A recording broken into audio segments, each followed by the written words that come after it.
Hello guys, welcome back to my channel. आज की video बहुत इन्फॉर्मेटिव होने वाली है। आज वीडियो में हम चर्चा करेंगे कि नाइटफॉल के बारे में एक्सपर्ट ओपिनियन क्या है, एक्सपर्ट की राय नाइटफॉल के बारे में क्या है। जैसा कि आप सब जानते हैं, नाइटफॉल को हम हिंदी में स्वप्न दोष कहते हैं। नाइटफॉल में होता क्या है, जब पुरुष रात में सो रहे होते हैं तो सोते सोते ही वीर्यपात हो जाता है, यानी कि जो सीमेन है वो इजैकुलेट हो जाता है, उसे हम कहते हैं नाइटफॉल। और आज वीडियो में हम जानेंगे कि नाइटफॉल के बारे में एक्सपर्ट की राय क्या है, और मैं इस वीडियो में ये भी बताऊंगी कि नाइटफॉल महीने में कितनी बार हो तो उसको हम नॉर्मल कंसिडर करते हैं, क्योंकि ऐसे बहुत सारे पुरुष हैं जिनको नाइटफॉल होता है, वो जानना चाहते हैं कि मुझे तो महीने में 1 बार होता है, 2 बार होता है, 3 बार होता है, किसी को हफ्ते में 4-5 बार हो जाता है, किसी को तो रोज ही नाइटफॉल हो जाता है। तो वो जानना चाहते हैं कि क्या ये नॉर्मल है, नॉर्मल नहीं है। तो अगर आपको नाइटफॉल के बारे में सब कुछ सटीक से एकदम सही सही जानना है तो वीडियो को लास्ट तक देखना ही पड़ेगा, आपको सारी बात समझ में आ जाएंगी। ठीक है, अब स्टार्ट करते हैं। सबसे पहले जो एक्सपर्ट ओपिनियन फर्स्ट है वो क्या है कि नाइटफॉल एक सामान्य और प्राकृतिक शारीरिक प्रक्रिया है जो विशेष रूप से किशोरावस्था और युवावस्था में आम होती है। मतलब कि आपको पहला ओपिनियन दिख रहा है कि नाइटफॉल को जो एक्सपर्ट है वो बीमारी मानते नहीं है, नाइटफॉल को एक प्राकृतिक प्रक्रिया मानते हैं जो कि बहुत ही नॉर्मल होती है। लेकिन इसका मतलब ये नहीं कि अगर कोई चीज बीमारी नहीं है तो वो हमको परेशान नहीं करती है। ऐसे बहुत सारे पुरुष होते हैं जो कि सचमुच नाइटफॉल की समस्या से परेशान होते हैं। अब भाई बात सोचो कि कोई पुरुष सो रहा है आराम से और सोते सोते उसको नाइटफॉल हो जाए, तो नींद डिस्टर्ब तो उसकी हो रही है ना। और उसके बाद भी क्या हो रहा है कि उसको सोच सोच के मुझे नाइटफॉल हो रहा है, मुझे नाइटफॉल हो रहा है, तो अंदर से एक गिल्ट आ जाता है, एक अंदर से एक पछतावा भी होता है, अंदर से डिप्रेशन होता है, तो कई सारी चीजें हो जाती हैं। तो पहले एक्सपर्ट ओपिनियन तो ये है कि नाइटफॉल बीमारी नहीं है, प्राकृतिक प्रक्रिया है। लेकिन वीडियो के लास्ट तक समझ में आएगा कि भले ही बीमारी नहीं है बट फिर भी कुछ पुरुष ऐसे होते हैं जिनमें ये परेशानी का कारण बनता है। क्या परेशानी का कारण बनता है, क्या हानि होता है, ये सब कुछ हम आगे भी समझेंगे। ठीक है, अब देखो जो एक्सपर्ट ओपिनियन सेकंड वो क्या है, केवल नाइटफॉल होना कोई बीमारी नहीं माना जाता है और न ही किसी रोग का संकेत होता है। देखो, केवल नाइटफॉल होना, कभी कभी क्या होता है, जिस मान लो किसी पुरुष को नाइटफॉल हुआ, ठीक है, नाइटफॉल होने के बाद सब कुछ उसकी लाइफ में सब कुछ नॉर्मल चल रहा है, वो अपनी जिंदगी में किसी भी प्रकार से नाइटफॉल की वजह से परेशान नहीं हो रहा है, उसकी जिंदगी में जो नाइटफॉल है वो किसी प्रकार का बाधा उत्पन्न नहीं करी है, तब तक नाइटफॉल नॉर्मल है। बट आपकी जिंदगी में नाइटफॉल की वजह से कुछ समस्याएं आ रही हैं, कुछ चिड़चिड़ापन आ रहा है, गिल्ट आ रहा है, डिप्रेशन आ रहा है, एंजाइटी आ रहा है, आपका स्पर्म काउंट लो हो रहा है, मतलब अगर आपकी जिंदगी में नाइटफॉल की वजह से कोई प्रॉब्लम आ रही है तब तो नाइटफॉल आपके लिए समस्या है। बट अगर आपको मान लेते हैं रोज ही नाइटफॉल हो रहा है बट आपकी जिंदगी में कोई प्रभाव नहीं पड़ रहा उसका बुरा, तो आपकी नाइटफॉल बीमारी नहीं है। ठीक है, अब देखो आगे लिखा हुआ है कि एक्सपर्ट ओपिनियन थर्ड क्या है कि सामान्य नाइटफॉल से शरीर की ताकत, स्टेमिना या मांसपेशियों पर कोई वैज्ञानिक रूप से सिद्ध नकारात्मक प्रभाव नहीं पड़ता है। ऐसे बहुत सारे लोग बातें करते हैं, देखो ऐसा विषय है जिस पे लोग खुल के बात नहीं करते। ऐसे बहुत सारे पुरुष होते हैं जिनको नाइटफॉल होता है बट वो खुल के बोल भी नहीं पाते, उनको लगता है कि शर्म आ रही है। बहुत सारे लोग उनको सोचेंगे उनकी मर्दानगी में कमी है, उनमें इनफर्टिलिटी है, बांझपन है, इसलिए वो शर्म के चलते वो किसी से कहते नहीं है। बट होता क्या है, देखो लिखा हुआ है कि सामान्य नाइटफॉल शरीर की ताकत, स्टेमिना या मांसपेशियों पर कोई वैज्ञानिक रूप से कोई नकारात्मक प्रभाव नहीं पड़ता है। मतलब कि अगर आपको नाइटफॉल हो रहा है और आप इस सोच में हो कि मुझे नाइटफॉल हो रहा है तो मेरी मांसपेशियों पर प्रभाव पड़ेगा, मेरे दिमाग पर प्रभाव पड़ेगा, मेरी शारीरिक क्षमता पर प्रभाव पड़ेगा, तो ऐसा आपको नाइटफॉल से भले प्रभाव ना पड़े बट जो आप सोच रहे हो ना, तो सोचने से क्या होता है, स्ट्रेस बढ़ता है और स्ट्रेस आपके स्पर्म पे बहुत बुरा प्रभाव उसका पड़ता है। तो नाइटफॉल से जो बुरा नहीं होना होगा, नाइटफॉल से तो कुछ बुरा नहीं हुआ, लेकिन नाइटफॉल की टेंशन ने जो आपके साथ बुरा कर दिया, इसलिए आपके साथ क्या हो गया, बुरा हो गया। तो हमें ये चीज समझनी चाहिए। ठीक है, अब देखो आगे लिखा हुआ है एक्सपर्ट ओपिनियन जो 4 है कि नाइटफॉल का पुरुषत्व, यौन क्षमता या भविष्य में पिता बनने की क्षमता पर सामान्यतः कोई असर नहीं होता है। देखो मैंने आपको बताया कि हर व्यक्ति का शरीर अलग अलग होता है, हर व्यक्ति के शरीर पे नाइटफॉल का या फिर किसी भी चीज का जो प्रभाव भी होता है वो भी अलग अलग होता है।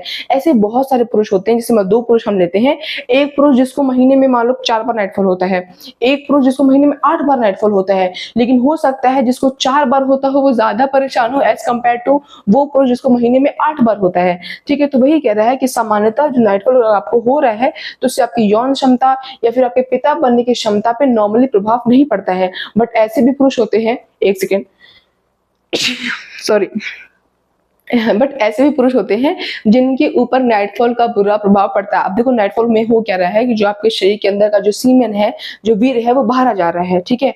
अब मान लेते हैं कि आपके अंदर पहले से ही लो स्पर्म काउंट की समस्या है, आपके अंदर से पहले ही शुक्राणु बहुत कम है और ऊपर से हर रात स्पर्म निकल जा रहा है, तो ये तो गरीबी में आटा गीला होने वाली बात हो गई। तो पहले से स्पर्म नहीं है और ऊपर से नाइटफॉल के जरिए वो बाहर आ जा रहे हैं, तो उस कंडीशन में क्या होगा, आपको प्रॉब्लम होगी क्योंकि पहले से ही आप में प्रॉब्लम है। लेकिन अगर आप में स्पर्म काउंट अच्छा है, आपको स्पर्म काउंट कोई प्रॉब्लम नहीं है और फिर नाइटफॉल हो जाता है, तो नॉर्मली आपके लाइफ पे आपके पिता बनने की क्षमता प्रभाव नहीं पड़ेगा। लेकिन ऐसे पुरुष जिनको पहले से स्पर्म काउंट समस्या है, उनके पास पहले 2-4 स्पर्म है, गिन के मतलब 2-4 सिर्फ कहने की बात है, कहने मतलब उनके पास पहले स्पर्म कम है और ऊपर से जो स्पर्म बचा कुचा है वो नाइटफॉल के जरिए बाहर जा रहा है, तो भाई उनको तो प्रॉब्लम आएगी, इसमें कोई दो राय नहीं है, ठीक है।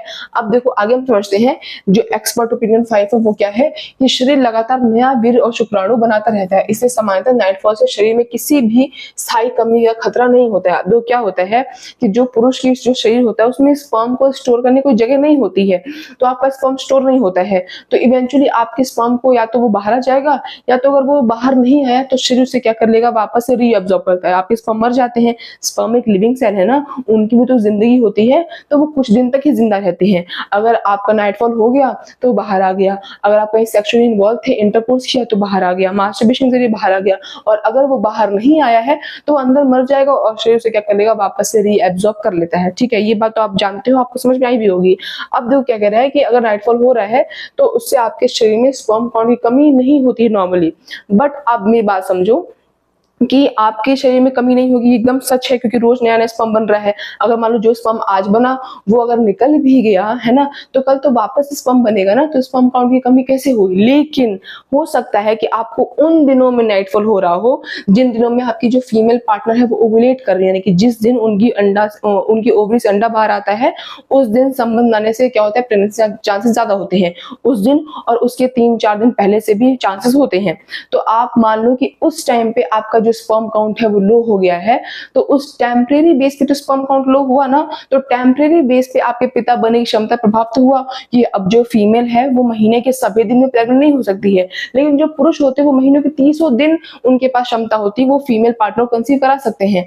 तो हो सकता है कि नाइटफॉल की वजह से आपके शरीर आपका स्पर्म काउंट कम ना हो, ठीक है, लेकिन टेम्परेरी बेस पे तो कम होगा ना, तो हो सकता है वो उस दिन कम हो जाए जिस दिन आपकी फीमेल पार्टनर ओवुलेट कर रही है, तो उस टाइम आपके प्रॉब्लम हो सकती है। अदरवाइज नाइटफॉल से आपके स्पर्म में कोई कमी नहीं आती है, क्योंकि स्पर्म निरंतर बनता रहता है। एक पुरुष की जिंदगी में, एक लड़की की जिंदगी में ताउम्र जब तक जिंदा रहता है इंसान तब तक स्पर्म बन सकता है, लेकिन जरूरी नहीं कि जब तक वो जिंदा है तब तक वो पिता ही बन सकता है। उसकी एक क्षमता होती है, क्योंकि स्पर्म की भी एक लाइफ होती है, क्वालिटी होती है, क्वांटिटी होती है, जो कि ताउम्र अच्छी नहीं रहती है, लेकिन स्पर्म बनते ताउम्र हैं। अब नेक्स्ट पढ़ते हैं हम एक्सपर्ट ओपिनियन 6, वो क्या कहता है कि नाइटफॉल केवल यौन सपनों के कारण नहीं होता, यह बिना किसी यौन सपने के भी हो सकता है।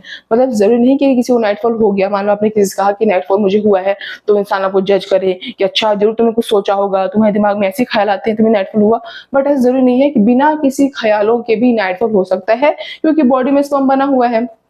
अब आपने उसको कहीं निकाला नहीं है, आप कहीं सेक्सुअल इन्वॉल्व नहीं हो, इंटरकोर्स नहीं किया, कहीं मास्टरबेट नहीं किया, तो अब वो क्या होगा, अंदर भरा भरा रह रहा है, तो वो क्या होता है, तो आपका जो ब्रेन होता है उसे खुद ही क्या कर देता है, वो बाहर निकाल देता है, जिसे हम नॉर्मली नाइटफॉल कहते हैं।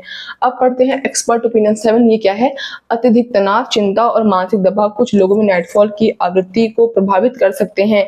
अगर आप बहुत स्ट्रेस में हो सकता है आपको महीने में सिर्फ 2 बार नाइटफॉल होना था, बट स्ट्रेस लेकर आप एक रात गए, क्या कल भी नाइटफॉल हुआ था, आप एक रात सो रहे हो, आपने सोचा कल भी नाइटफॉल हुआ था यार, इसके पहले भी 2-3 दिन पहले हुआ था, आज भी हो जाएगा लग रहा है, अब सुबह उठूंगा सोचूंगा देखूंगा नाइटफॉल हुआ कि नहीं हुआ है, तो हो सकता है नाइटफॉल नहीं होता, बट इतना सोचा, इतना स्ट्रेस लिया कि वापस से क्या हो गया, नाइटफॉल हो गया, ठीक है।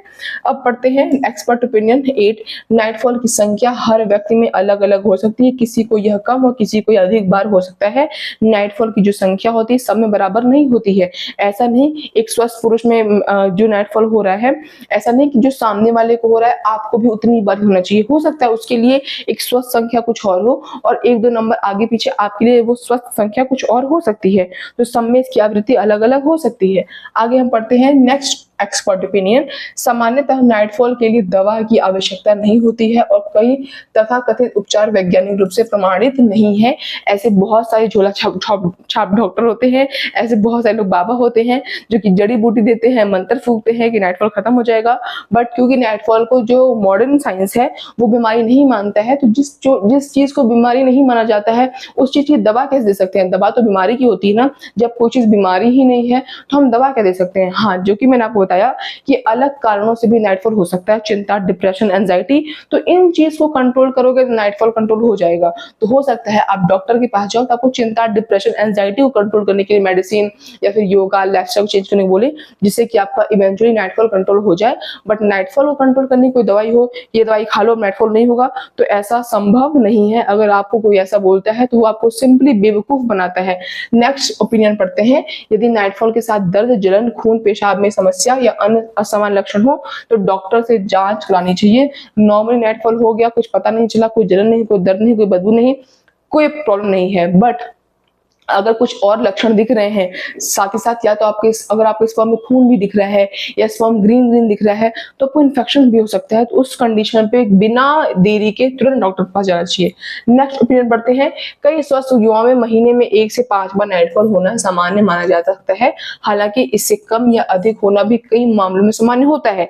मैंने बताया आपको कि मेरे लिए जो नॉर्मल है, हो सकता है आपके लिए वो नॉर्मल ना हो, जो आपके लिए नॉर्मल हो वो मेरे लिए नॉर्मल ना हो। तो नॉर्मली ये हम मानते हैं, अगर हम ऑन एवरेज लेते हैं तो एक स्वस्थ पुरुष को महीने में अगर 1 से 5 बार किसी नाइटफॉल हो गया तो कोई प्रॉब्लम की बात नहीं है नॉर्मली। लेकिन हो सकता है किसी को महीने में 4 बार के होने से भी प्रॉब्लम हो रही हो और किसी को महीने में 8 बार होने से प्रॉब्लम ना हो रही हो। तो ये हर इंसान की अपनी अपनी क्षमता, अपने अपने शारीरिक संरचना पे क्या होता है, निर्भर करता है। ठीक है, आगे हम पढ़ते हैं नेक्स्ट एक्सपर्ट ओपिनियन कि यदि नाइटफॉल कारण नींद बार बार खराब हो रही हो, मानसिक तनाव बढ़ रहा हो, दैनिक जीवन पे प्रभाव पड़ रहा हो तो डॉक्टर से सलाह लेना उचित है। क्योंकि मैंने आपको बताया कि नाइटफॉल बीमारी नहीं है, लेकिन जरूरी नहीं कि अगर कोई चीज बीमारी नहीं है तो वो आपको परेशान नहीं कर सकती है। नाइटफॉल होना बिल्कुल सामान्य है जब तक कि आपकी जिंदगी में कोई प्रभाव बुरा नहीं पड़ रहा है। बट अगर आपको किसी भी प्रकार का सिंगल दिक्कत भी नाइटफॉल की वजह से हो रहा है तो डॉक्टर को दिखाना चाहिए। डॉक्टर सिर्फ आपके नाइटफॉल को ट्रीट करेंगे, आपको मेडिसिन नहीं देगा, क्योंकि बताया मैंने आपको नाइटफॉल को ठीक करने की कोई दवाई नहीं होती है। बट आपके अदर फैक्टर्स को देखेगा, चीजों को समझेगा, एनालाइज करेगा और आपकी दिनचर्या को सुधारने या फिर अगर जरूरत पड़ती है तो किसी चीज को कंट्रोल करने के लिए मेडिसिन भी डॉक्टर्स दे सकते हैं। बट नाइटफॉल की दवाई नहीं होती है। तो ये सारी चीजें हैं नाइटफॉल के बारे में। बट फिर भी मुझे पता है नाइटफॉल एक छोटा टॉपिक तो है नहीं, बहुत बड़ा टॉपिक है, बहुत अनेकों सवाल होते हैं। आपके मन में कोई सवाल हो सकता है, तो अगर आपके मन में सवाल है तो कमेंट सेक्शन में कमेंट करना, मैं उसका रिप्लाई देने की कोशिश जरूर से जरूर करूंगी। और नेक्स्ट टॉपिक किस पे चाहिए मुझे वो कमेंट कर देना। वीडियो कैसी लगी उसके लिए लाइक, सब्सक्राइब, शेयर करना। That's all, bye guys.